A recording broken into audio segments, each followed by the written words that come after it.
जहाँ से हमारा पिछला एपिसोड एंड हुआ था, ये एपिसोड हमारा वहीं से स्टार्ट होता है। जो हमारा मेन कैरेक्टर होता है वो हमारे मतलब सेक्ट मास्टर के सामने खड़ा होता है और जो सेक्ट मास्टर है वो कहता है हाउलू, तुम्हारे वजह से ही आज हमारा सेक्ट बच पाया, अगर तुम नहीं होते तो पता नहीं क्या से क्या ही हो जाता। ये जो इतनी बड़ी अचीवमेंट तुमने की है इसको मैं हमेशा ध्यान रखूंगा। फिर जो हमारा एमसी होता है वो कहता है कि ये तो मैं सिर्फ लकी था।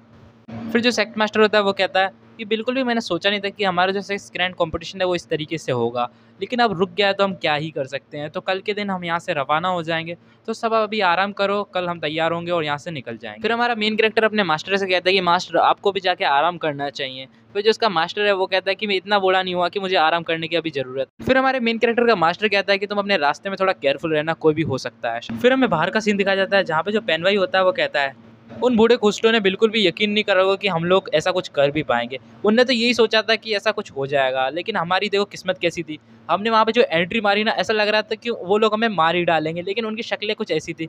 लेकिन हमारे सेक्ट मास्टर के सामने क्या ही किसी की चल। फिर हमारे मेन कैरेक्टर को कुछ एहसास होता है, वो कहता है रुको, मुझे ऐसा लगता है कि यहाँ पर कोई है। और फिर वो उस जगह पे एक अटैक करता है, जिससे वहाँ पे जो बंदा होता है वो बोलता है कि मैंने बिल्कुल भी उम्मीद नहीं करी थी कि एक्सट्रीम प्रोफाउंड लेवल का एक बंदा मुझे ढूंढ सकता है।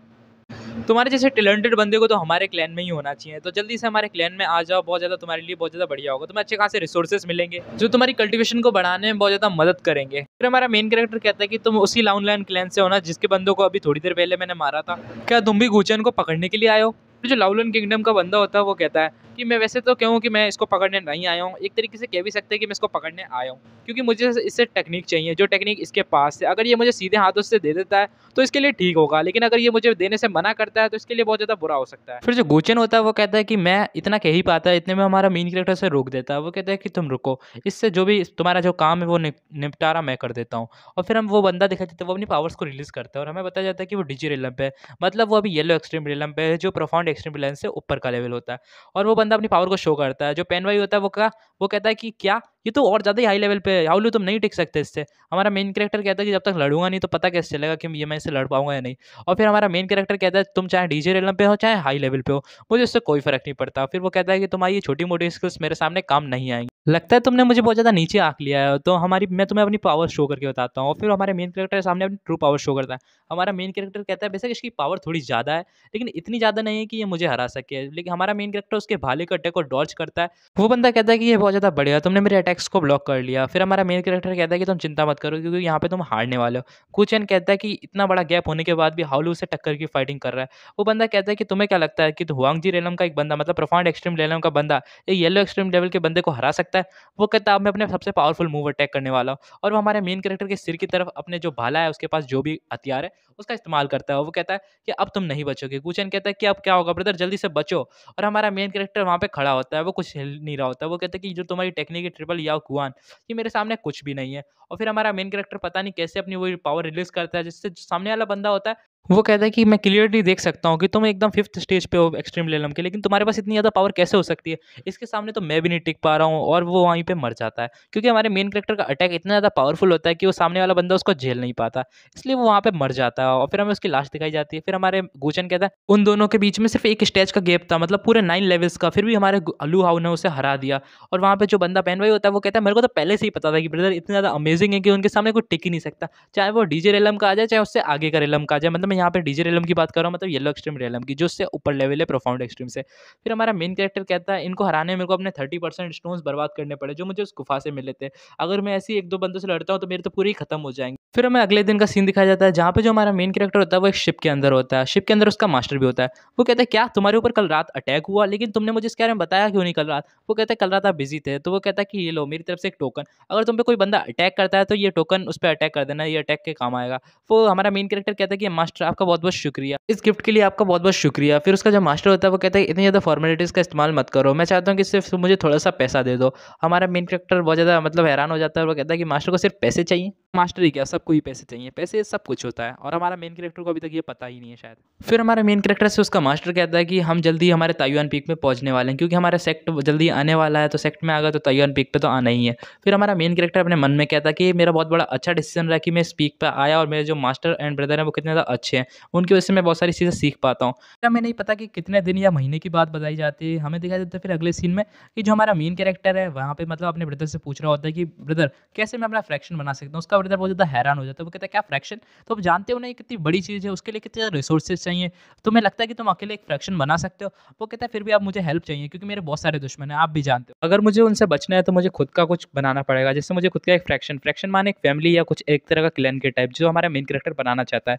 और हमारा मेन कैरेक्टर कहता है इसलिए मैं आपकी एडवाइस चाहता हूँ सीनियर ब्रदर।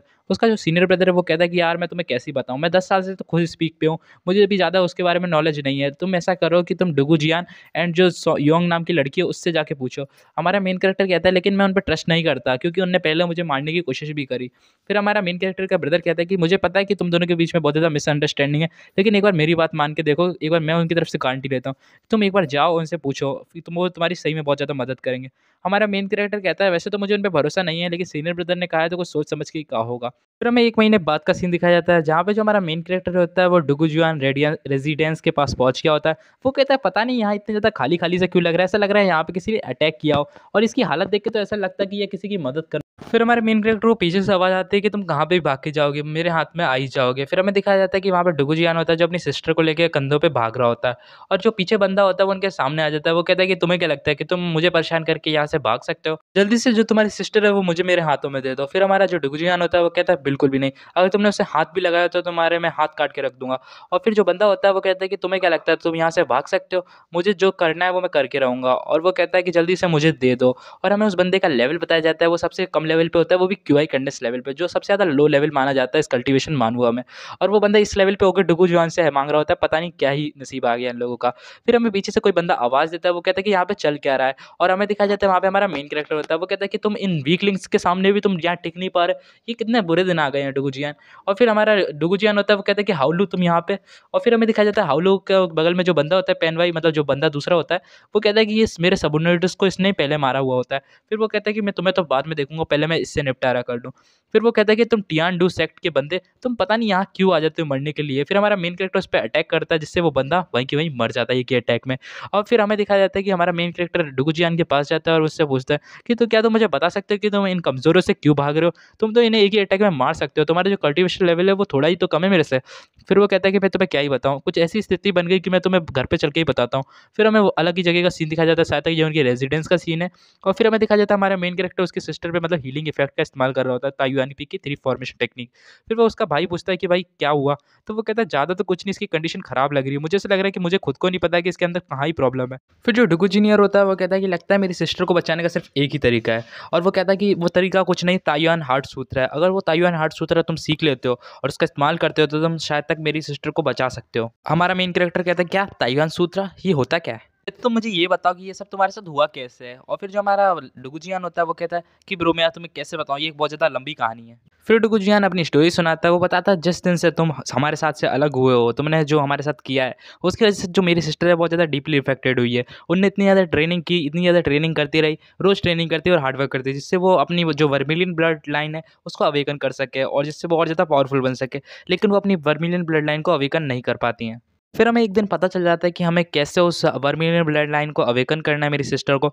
तो वो उसके लिए उन्हें पता चलता है एक बंदे से जो डाइशिन सेक्ट का बंदा होता है। उसने बताया होता है कि जो टोम्ब है ये उनके यहाँ का, उस टोम्ब के अंदर एक टेक्निक है जिसका नाम कोर्सपेंडिंग टेक्निक है। उसको मतलब जो डाइशिन सेक्ट वाले हैं उनने छुपा के रखा है। उस टेक्निक को अगर वो सीख लेती है तो उसकी वजह से वो अपनी जो मतलब ब्लड लाइन है उसको अवेकन कर सकती है। इतना सुनते ही मैं और मेरी सिस्टर दोनों के दोनों उस व्हाइट जेड टोम्ब की तरफ निकल जाते हैं। हमने यही सोचा था कि हमें वो टेक्निक मिल जाएगी। लेकिन जैसे ही हमने उस टोम्ब के अंदर एंटर किया तो हमारे ऊपर बहुत सारी कॉप्स स्पिरिट ने अटैक कर दिया। वो कॉप्स स्पिरिट पे हमारे कोई भी अटैक काम नहीं कर रहे होते हैं। हम उनसे फाइट करते थे लेकिन हम जख्मी हो रहे थे। तो जो हमने वहाँ से भागने का सोचा, हमने सोचा कि वहाँ से रिट्रीट कर। वहाँ पे अचानक से मेरी जो सिस्टर है उस पर एक अटैक आ जाता है जिससे वो उनकी छाती के आर पार हो जाता है। और उसी अटैक की वजह से जो मेरी सिस्टर है वो इतनी ज़्यादा बुरी जख्मी हो गई कि उनकी जो मतलब पता ही नहीं चल रहा उन्हें प्रॉब्लम क्या है। जो अटैक उन पे हुआ था उसकी वजह से वो बहुत ज़्यादा गहरी नींद में चली गई। उनकी नींद में जाने के बाद मैं उनको बड़ी मुश्किल से वहाँ से निकाल के ला पाया और मेरे को भी वहाँ बहुत ज़्यादा रिस्क, अगर मैं सही समय में वहाँ से बाहर नहीं निकलता तो शायद तक मेरी भी वहीं लाश भिज जाती। लेकिन जैसे ही मैं बाहर निकला था तो बाहर टियांडू सेक्ट के बंदे मेरे ऊपर अटैक करने के लिए तैयार थे। उन लोगों ने जैसे ही मेरे को मतलब अटैक किया तो मैंने सोचा कि उनसे फाइट करने के बजाय मैं वहाँ से अपनी सिस्टर को लेकर भागना पसंद करता, क्योंकि जो मेरी कंडीशन थी उस टाइम अगर मैं उनसे फाइट करता तो शायद तक मैं उनसे हार जाता। गहरी नींद में जाने से पहले मेरी सिस्टर ने मेरे कान में कहा था कि मेरे को बचाने का सिर्फ एक ही तरीका है, दाइशन सेक्ट से वो ताइवान सूत्रा। अगर वो टेक्निक मुझे मिल जाती है तो मेरी सिस्टर शायद तक अभी मतलब होश में आ सकती है। उसने ये भी कहा था कि जो ताइवान हार्ट टेक्निक है उसकी वजह से उसको ये इंजरीज़ हुई है और ये इंजरीज़ ऐसी हैं इसको कोई भी डिटेक्ट नहीं कर सकता और कोई भी इसको ट्रीट नहीं कर सकता। ये समझ के लग दो कि इम्पॉसिबल है, सिर्फ़ वही इंसान इसको ट्रीट कर सकता है जिसको वो टेक्निक आती हो, ताइवान हार्ट सूत्रा, और हर कोई इसके बारे में जानता नहीं है, तो इसके बारे में कल्टीवेशन तो छोड़ ही दो। फिर जो डुगुजियान होता है वो अपने घुटनों पे आके कहता है कि राहुल प्लीज़ मेरी मदद करो। अगर तुम मेरी हेल्प कर दोगे तो तुम्हारा एहसान मेरे ऊपर रहेगा। प्लीज़ मेरी बहन को बचाने में मेरी मदद करो और तुम मेरे साथ उस टॉम्ब के अंदर दोबारा से चलो। फिर हमारा मेन कैरेक्टर कहता है कि ऐस ये सुनने में तो बहुत ज़्यादा बढ़िया लग रहा है, लेकिन ऐसा ना हो कि तुमने मेरे लिए कोई अनदर ट्रैप सेट कर रखा हो मेरे लिए। फिर डुगुजान कहता है कि मैं मानता हूँ पिछली बार जो गलती थी वो मेरी गलती थी, प्लीज़ लेकिन उस गलती का एहसान मेरी सिस्टर को बचाने प्लीज़ मेरी मदद करो। अगर तुम मेरी मदद करते हो तो मैं अपनी जान देने के लिए तुम्हारे लिए तैयार हूँ, बस तुम मेरी सिस्टर को बचाने में मदद करो। और मैं जानता हूँ कि उसकी कल्टिवेशन सिर्फ तुम ही कर सकते हो, और अगर तुम मेरी सिस्टर को बचा लेते हो तो मैं अपनी जान तुम जब कहोगे मैं तब दे दूँगा।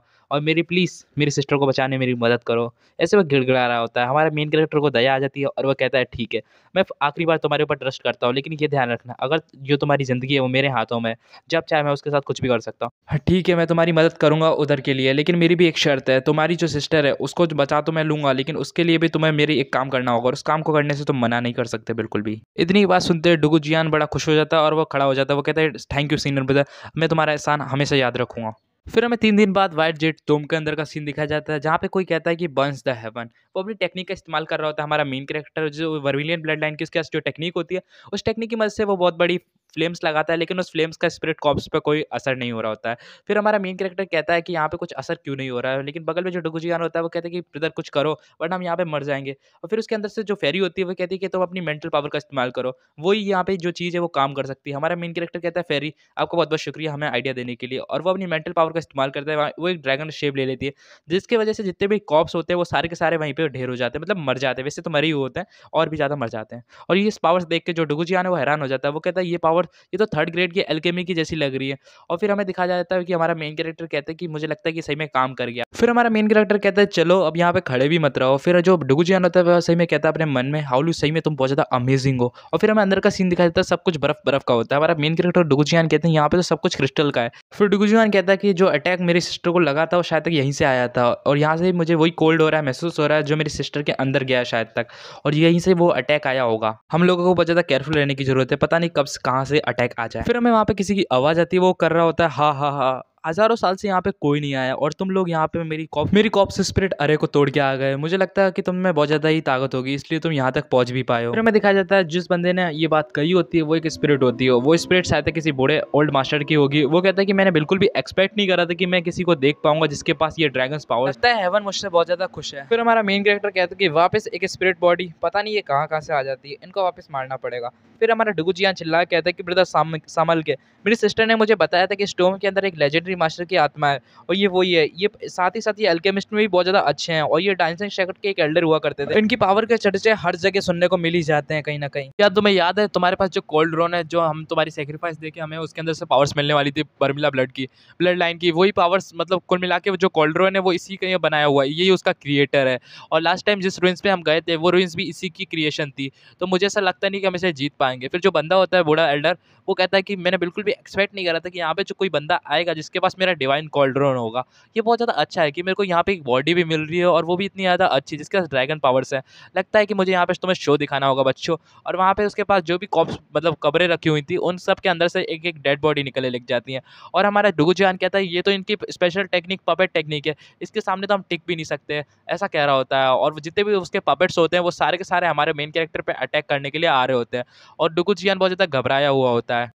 लेकिन हमारे मेन कैरेक्टर को किसी का ही डर नहीं लगता, उसने अपनी स्वाड निकाल के रख ली है, लगता है कि वो उन सबको मार ही देगा। और फिर हमें दिखाया जाता है कि वो जितने भी पपेट्स होते हैं वो उन पे अटैक करने के लिए आ रहे होते हैं, लेकिन डुगुजान कहता है कि ब्रदो हमें लगता है कि यहाँ से भागना चाहिए, हम यहाँ नहीं टिक पाएंगे। लेकिन हमारा मेन कैरेक्टर कहता है अगर फाइट नहीं करेंगे तो पता कैसे चलेगा कि हमसे जीत पाएंगे या नहीं, और हमारा मेन कैरेक्टर एक ही स्ट्राइक में खत्म कर देता है। फिर जो एक्सपर्ट होता है वो कहता है कि मैंने पहले सुना था कि जो ड्रैगन ब्लड लाइन की पावर्स होती हैं वो अपने से हाई लेवल बंदों को भी हरा सकते हैं, आज मैंने देख भी लिया, मुझे तो अब यही बॉडी चाहिए। और वो हमारे मेन कैरेक्टर पे पास जा रहा होता है, वो कहता है कि बच्चे मुझे जल्दी से अपनी बॉडी दे दो।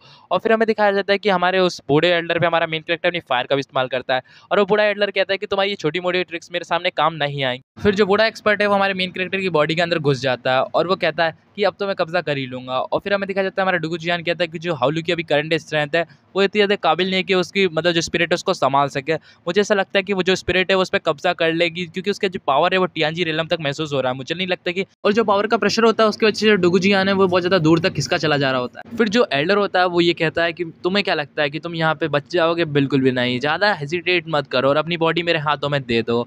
और वो हमारे मेन कैरेक्टर की बॉडी में कब्ज़ा करने के लिए मतलब कोशिश कर रहा हो। मुझे ये बॉडी ज़रूरी चाहिए, इसकी वजह से जो मेरा एकदम रीबर्थ होके रहेगा। हमारा मेन कैरेक्टर उसे रोक रहा होता है।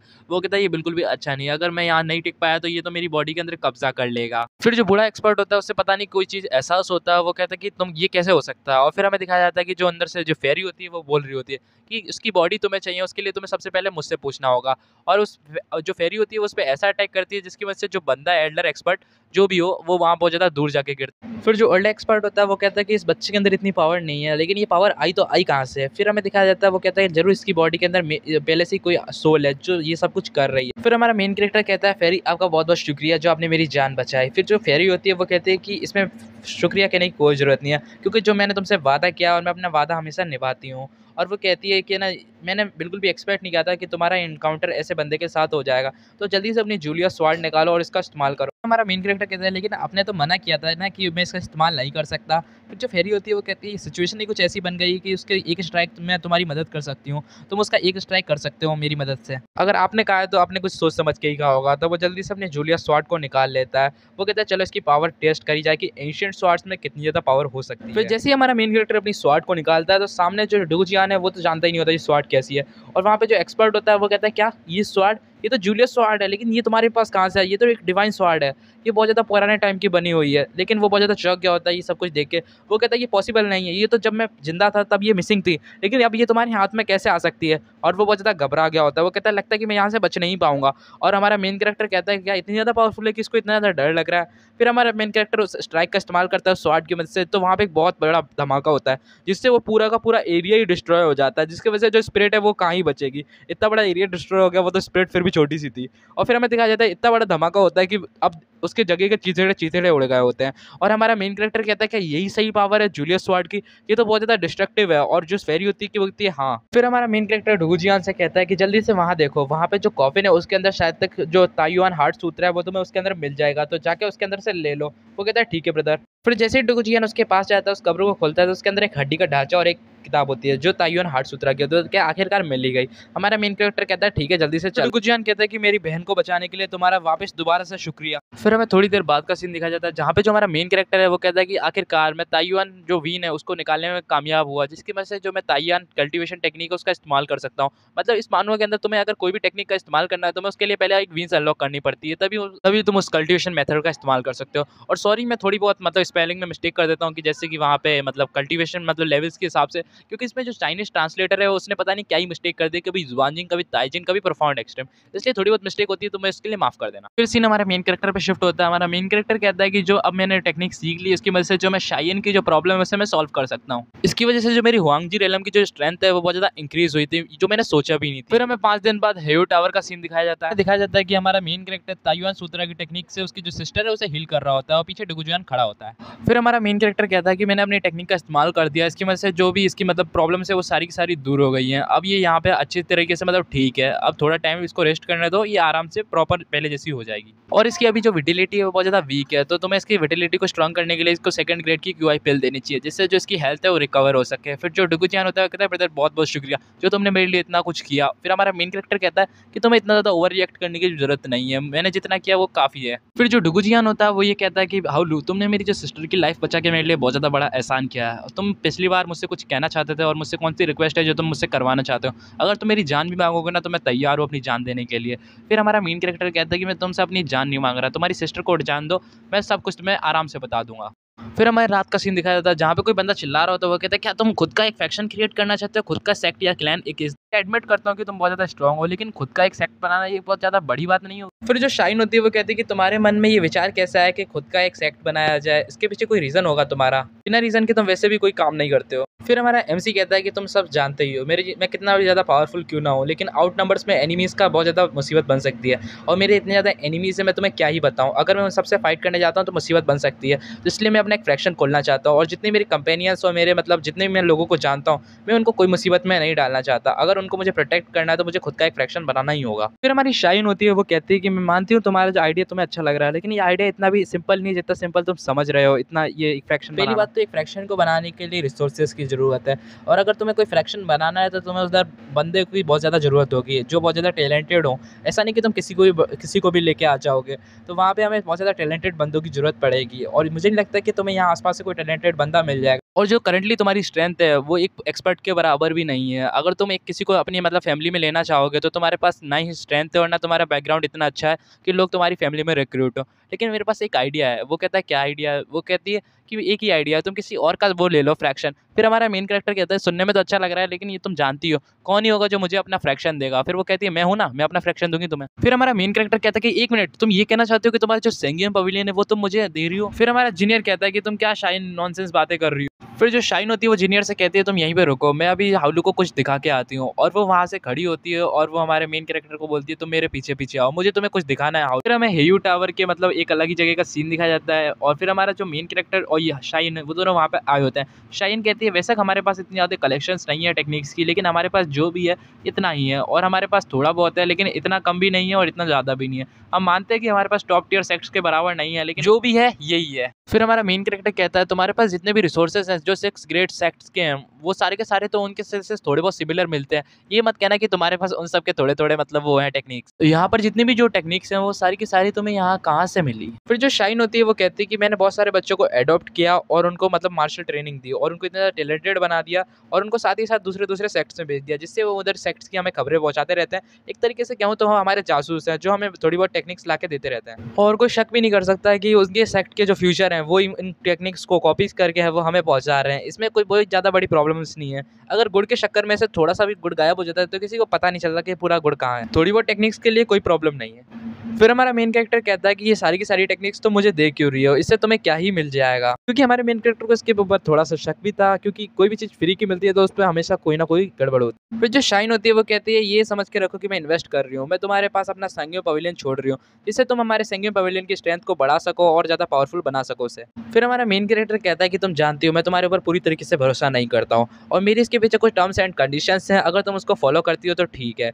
मेरी पहली कंडीशन तो ये है तुम्हारा सेंगुआ पवेलियन है उसकी जितनी भी सुप्रीम अथॉरिटीज़ हैं वो सारी मेरे हाथों में रहेंगी, इसकी मदद से मैं उसका एल्डर लीडर बन के रह जाऊंगा। और बात करी जाए तुम्हारी और जो डुगुजियान है वो दोनों मेरे ऑर्डर्स को फॉलो करेंगी। अगर मैं उनसे कुछ भी करने के लिए कहूंगा तो उन्हें मेरी बात माननी पड़ेगी। और जो उसका नाम है सेंगुआ पवेलियन ये बहुत ज़्यादा मुसीबत क्रिएट कर सकता है, मुझे ऐसा लगता है कि इसका नाम चेंज करना चाहिए, तो हम इसको रीनेम करेंगे।